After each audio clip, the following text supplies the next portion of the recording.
პირველად როცა დავიდგარეთ შემოდგომაზე ვესტუმრე, მაშინვე გამიჩნდა სურვილი გამეგო, როგორი იქნებოდა გაზაფხულზე მოგზაურობა და აი ახლა თლად გაზაფხულზე არა, მაგრამ ზაფხულის დასაწყისში ახერხებ ახალი მოტოთ და ახალი თანამგზავრით გასვლას, რომ ვნახო როგორ გამოიყურება უდაბნო სეზონის ამ დროს.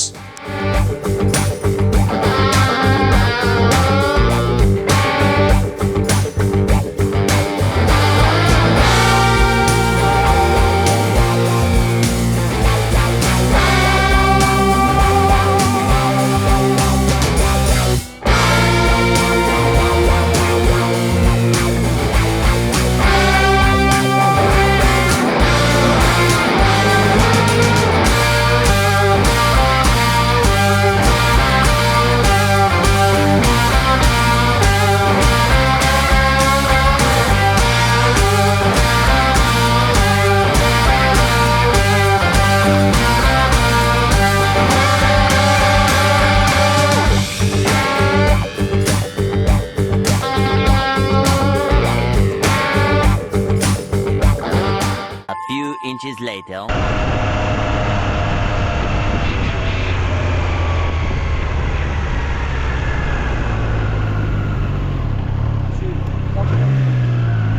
Ახლა მთელი გზა უკვე გავიარე და უკამბრუნდები, პარე მათთვის ვახსენებ, ვინც ამ გზაზე ჯერ არ ხართ ნავყოფი ხო და რაღაც უცდით. აი ერთ-ერთი საუკეთესო სამოგზაურო გზაა ბევრი ხრი. არ სჭირდება უგზაობის ბაიკი, ულამაზესი სანახავია უდაბნო. აქტიურად ყველა სეზონზე განსაკუთრებით წითელი მთები და ასევე თავად დავით გარეჯი. თან გზაც არაა პატარა, თბილისიდან საშუალოდ 220-240 კილომეტრს დაფარავთ.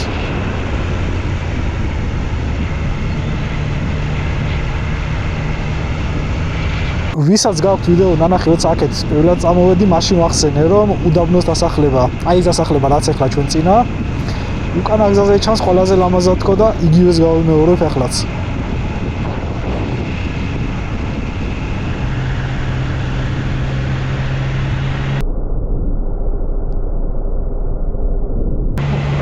ისე საინტერესო აქაურობა ზამთარში როგორია. გამომდინარე იქედან, რომ უდაბნოა და თან ახსოვს შემოდგომაზე როგორც ციოდა, ძლიერი ქარი იყო, ალბათ ზამთარში სული საყინულე იქნება აქაურობა.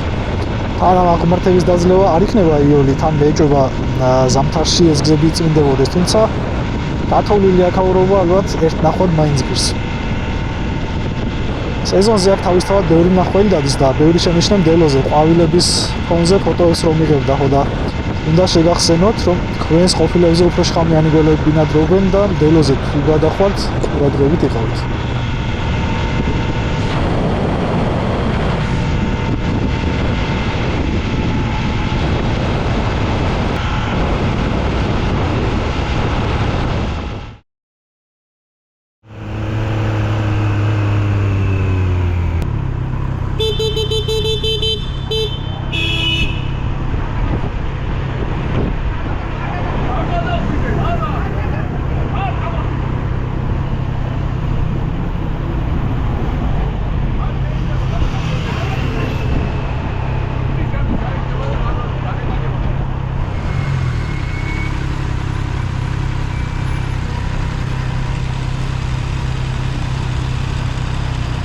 შევი კინაღამ გაიტანა. ნუ არა, იმენა ეჯახებოდა. კიდე კაირო დაუსიგნალე. ვიფიქრე რომ გაჩერდება თქო. მაგის გადაჭერდება, ცოტა შენელდა და მერე მძღოლმაც მოდაცი ავტობუსის ამყურადება და იმანაც იმასთან გააცია. მე მუჭველი გაკრავდა რა. და მართლა ცოტა მეტი არ უნდა და პატარა გაკრავს კი რაღაცას უნდა. აუ, აბა, ცოდვა იყო რა. სპორტიანი მაშარა, საფოდავდა. ცოდვა იყო ხო?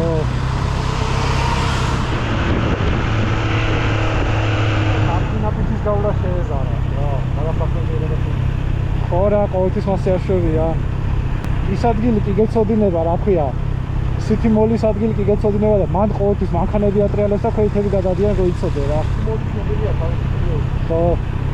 მეორე მხრივ ზოგადად ყველა მორდის და ავტობუსის გაჩერების წინ მას ერთხილად უნდა იყო რა.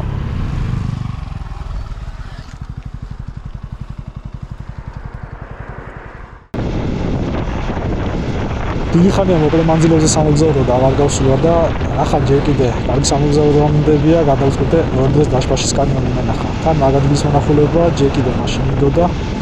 არავის ტბაზე რომ მიდიოდი, მაგრამ ვერ მოახერხე. ისე 150 კილომეტრის ფარგლებში პრინციპში სამოგზაურო მანძილი არც არის.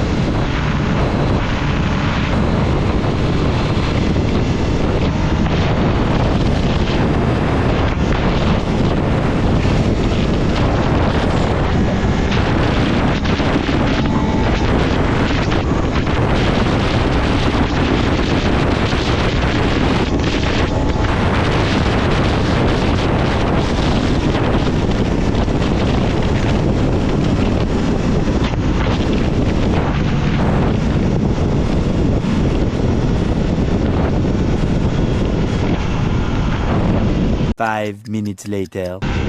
აქტიურად სამ სეზონზე პატარა მოგზაურობები სულ მქონდა ხოლმე და აქედან ჩემი პატარა დასკვნა. მაისი-ივნისის დასაწყისი კარგი პერიოდია, ქალაქ თურქეთი გასასვლელად, ვიგინდათ ამას გარემოთ თანდაყოლოდეთ. ასევე კარგი პერიოდია შემოდგომის შუა პერიოდი, თუ შემოდგომის განწყობა გიყვართ მოგწონთ მზე როგორც ათქოს შემოდგომაზე და ასევე გინდათ ჩამავალი მზე თუ სულ თანდაყოლოდეთ, როცა უკანაზე დაღლილი ბრუნდებით. იარად მე შემოდგომა ტრეთან მისასვლელად საუკეთესო პერიოდად მოჩვენება, თუმცა გაზაფხულზეც ძალიან კარგი, ანუ ქვეწარმავლების გამოკლებით რა თქმა უნდა. ყველაზე ცუდი გამოცდილება მქონდა მარტის ბოლოსკენ როცა გავედი ქალაქად, აბსოლუტურად ნული სანახაობა, გამხმარი ხეები, ბალახი და სიცივე. ზოგჯერ ყინვაც. მოკლედ ჩავარდნილი პერიოდია რა. და თქვენ წარმოიდგინეთ წალკისკენ ახლაც ცივარა და 2 ივნისია, დღეს 2 ივნისი. და აი ესეც კანიონისკენ გადასახვევი.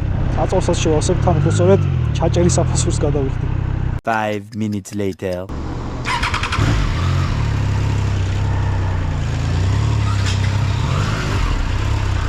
აიტო, დაუძაეთ მოკლედ.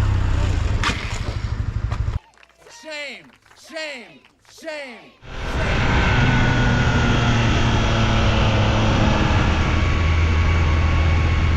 მე მგონი იქ იყო დასაჩერებელი, აი ავტობუსები და რაღაცები მოეყენა, მგონი რა სადგომი.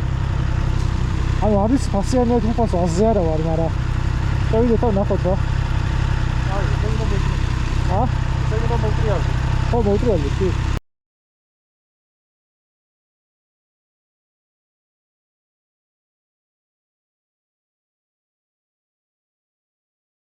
დაშლაშის კანიონზე აღარ შევედით და ამის შესახებ ჩემი არაპოპულარული მოსაზრება მინდა დავაფიქსირო. მანამდე მინდა ვახსენო, რატომ გადავეკიდე ამ კანიონს. მოკლედ, კანიონის სავალი ბილიკების დაპროექტებაში ჩემი ხელი ურევია და ამიტომ მართალია საპროექტო იდეა ცოტა სხვა იყო და რეალურად სხვა გაკეთდა, თუმცა მიზანს მაინც ემსახურება.